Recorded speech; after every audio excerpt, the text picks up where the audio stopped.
Look, I'm keenly aware. I'm keenly aware of where we are in terms of in the day, so I will be prompt. I want to thank everyone. I want to thank the whole KuppingerCole family. Thank you for having me back. It is great to be yet again just a few miles outside of central Munich. So I want to thank a couple other people. They're not in the room. The first is my good friend and mentor, Bob Blakely.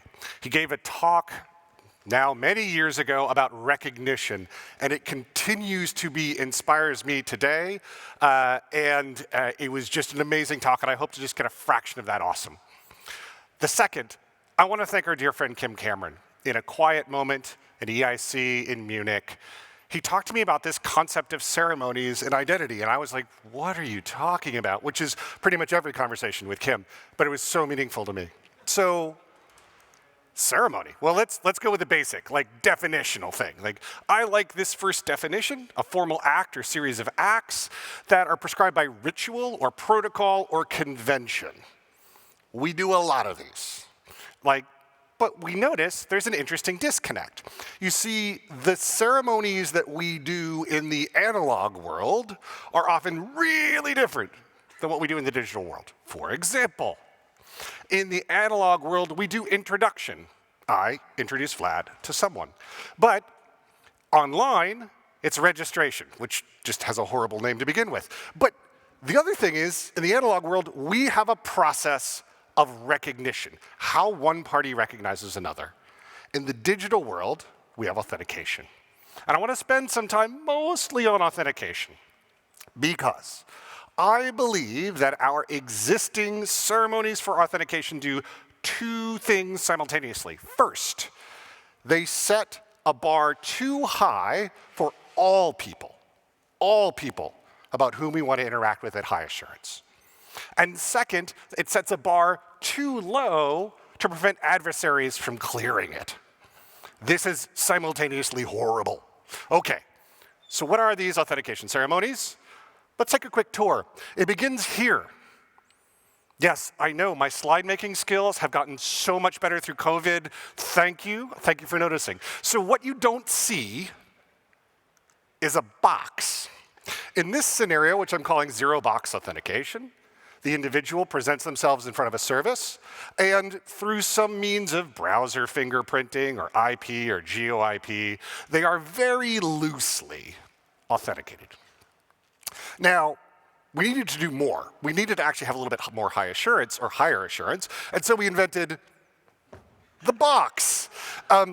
In the one box style of authentication, typically we find these on marketing microsites, and the individual goes and presents an identifier, email address, phone number, and they are used, again, very loosely subsequently. Now, we will all agree that both of these techniques are incredibly low assurance at best. But they exist. We actually know them. We're familiar with them. But the need to have higher assurance was actually, well, pretty darn strong. So we took what was already good and made it better. 2 boxes. All right, what do we got? This is the classic, right? Identifier here, password there. This is older than some, many, maybe not George, but many in the room. And it feels like it's been here for eternity. But it has changed, right? If we just do this out of convention, we all do it. But there have been changes. There's been growth. For example, there's this variant, right? 2 box, got it, plus another box. Get some numbers, give them to me. This isn't a ceremony. Why? Because the means by which I get those numbers is kind of, well, inconsistent. There's no actual convention about it. We had other innovations. This is actually one of my personal favorites. The widget, right? The thing that tells you your password's gonna be wrong because your caps lock key is down. Kind of important. Or, hey, thank you for having a really long password, but you screwed it up in the 18th character, go fix it. Or, and this one actually is really important, summon your password manager. That's powerful. This too, however, is not a ceremony. Why? Because these things fight when you try to put them all together.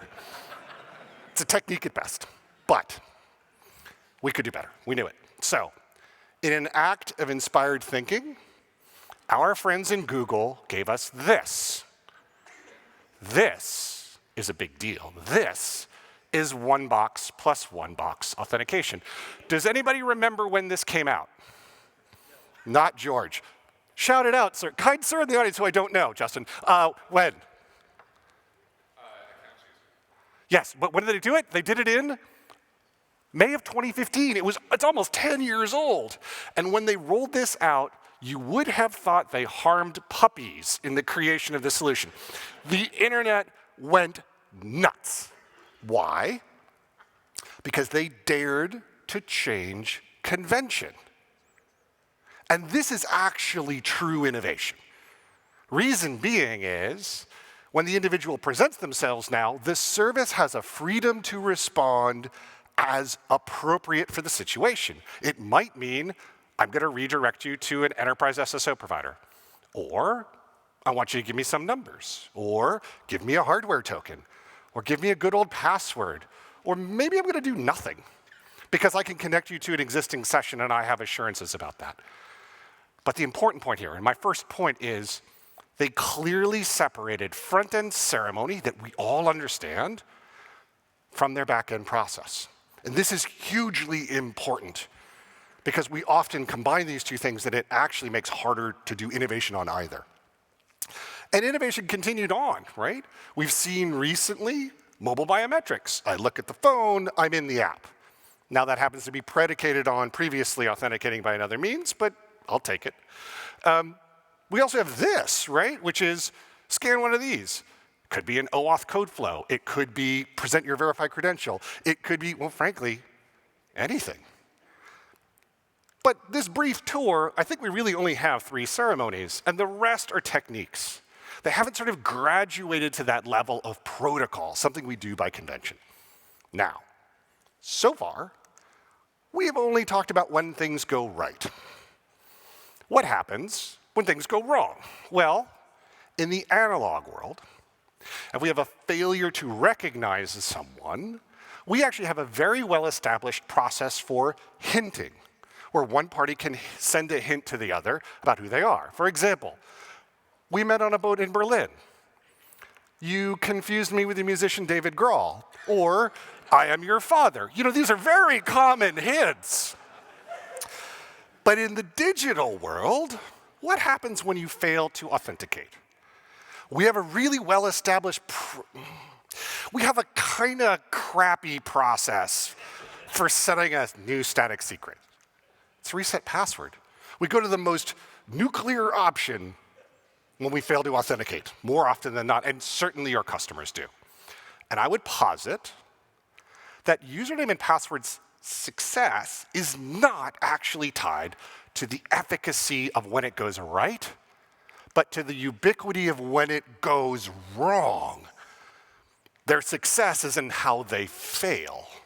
And the story gets even worse when we think about, what about non-username password authentication techniques?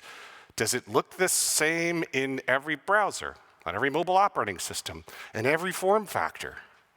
I would assert, and this is my second major point, is that we don't actually have ceremonies outside of username and password for when things go wrong. That's actually a really big deal. But it gets worse. Consider, for example, this oddball thing, which is authentication ceremonies have to be done in private. But in the analog world, I can be recognized in public. In fact, we do recognition ceremonies in public all the time. Why? Why this difference? These, right? Most authentication is predicated on a static secret. And you have to, by nature, keep that a private ceremony. Now, an exception to this is emergent mobile biometrics plus something like WebAuthn, where now we actually remove the static secret, or the potential to remove the static secret, and we rely on PKI to do some of this for us without all the ickiness of certificates. And that's actually really powerful because now I can perform authentication in public. Also, authentication ceremonies are, by their very nature, solo ceremonies. But interestingly enough, recognition ceremonies are not. People can help other people be recognized by someone else. And this difference means that for children, for elderly parents, for those who cannot represent themselves, for those who are working on a shared device, like in a public school or in a library, there is real challenge in the authentication process. We are not serving everyone everywhere. And so this lack of public and group or assisted ceremonies is actually a massive problem. Okay, great, fine. Let's say you buy into it. What do we do? So I actually think the answer is where we started. And I don't mean tracking, and I don't mean identification. I mean actual recognition, where an individual comes to a service and they are recognized. This is not as crazy as you might think. Consider in the anti-fraud space. So at the time of checkout, anti-fraud technology can at least give us a picture of whether it's plausible that this set of data is a person and that, in fact, this is going to work. This is a less risky transaction. Also, in the anti-bot space, we have a lot of technology and investment to know whether the thing that is on your service is, in fact, a human or not.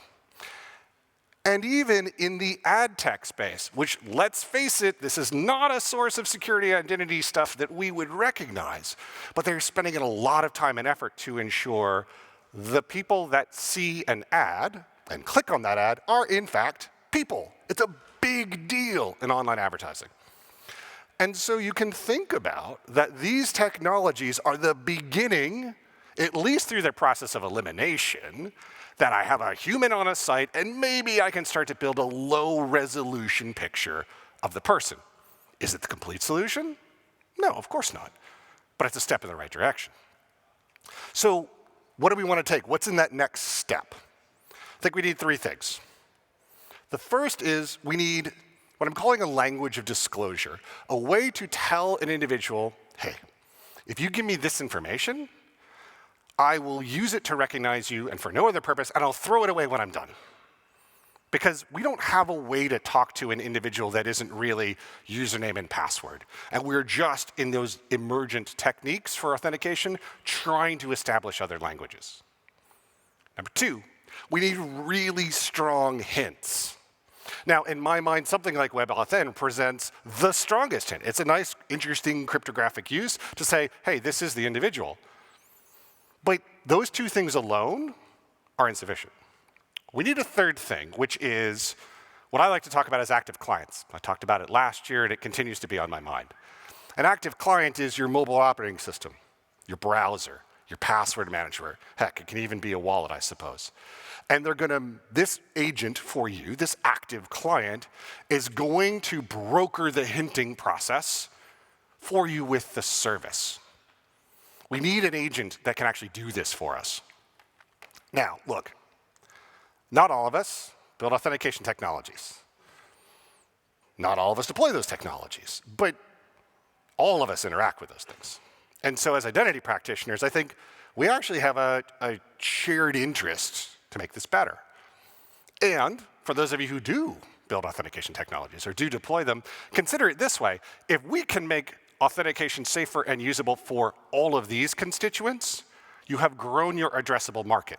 Whether you're in public sector or private sector, that matters. Okay. So how do we make authentication be less horrible? First off, clearly separate the front-end ceremony from the back-end process. If you tightly wed those things, you will have a world of challenges when you try to innovate or you try to address a new use case in which you need a different kind of response or a different piece of information or a different factor. So clearly separate these things. Number two, fail consistently.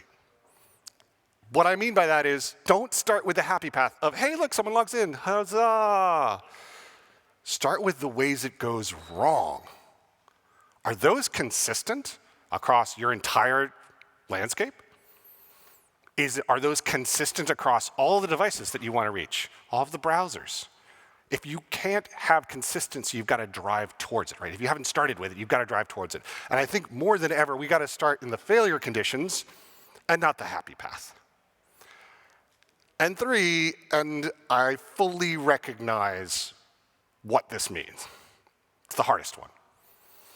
But can you think of a world in which your authentication capabilities actually have a path that can help someone be authenticated through assistance or through a group of people? We see concepts of it in some places, and I will acknowledge that this is not widespread at all.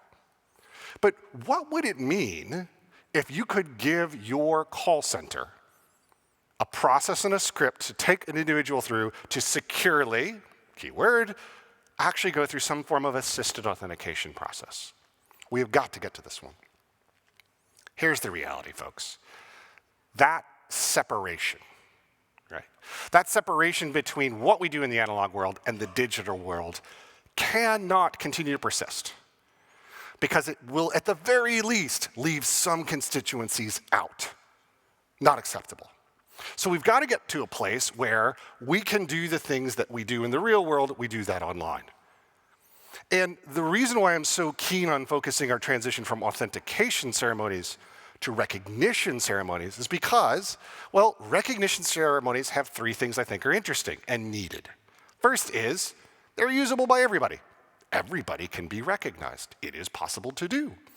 They are pretty darn high assurance, at least from the moment of recognition, and they're adversary resistant. We recognize one another all the time, regardless of the context. I could be filled with a plane full of adversaries. I can still be recognized. It doesn't change the experience. So I believe that this journey to recognition is one we actually have to go on if we want to reach everyone that we want to reach. Now, I fully acknowledge that sitting in a keynote is a sort of ceremony, and I deeply appreciate you coming along. But I also note that getting the hell out of the keynote room and to the party is an even bigger and more important ceremony. So with that, thank you, everybody.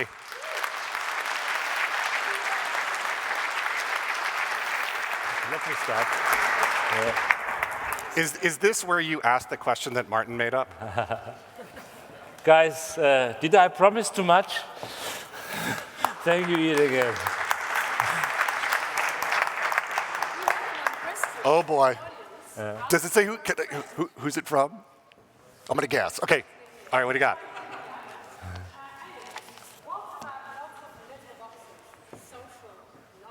Yeah. Oh, dance. So there's a moment in every talk when you realize I have not considered all the eventualities. Here, you see a speaker in that moment. I actually think it's all in this sort of 2-box plus something bucket, right? These are all techniques, and they all leave someone out of the story, right? And our intent around like NASCAR and social sign-on is, I want to reach more people, right? That's why you put them on your sites. I want to reach more people. But in the same act of doing that, it's already exclusionary. I'm going to address this population or that population. So I think it's still sort of the same variant as 2-box plus 1-box, but thank you, anonymous audience member who I will hunt down mercilessly for the next 4 months and make it. Oh, okay, good. Awesome.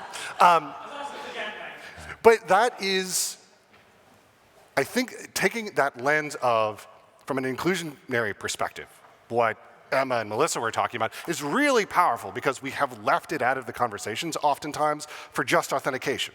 Not necessarily the full proofing story, or we've gotten better there, but just in that moment of authentication, we can do better there.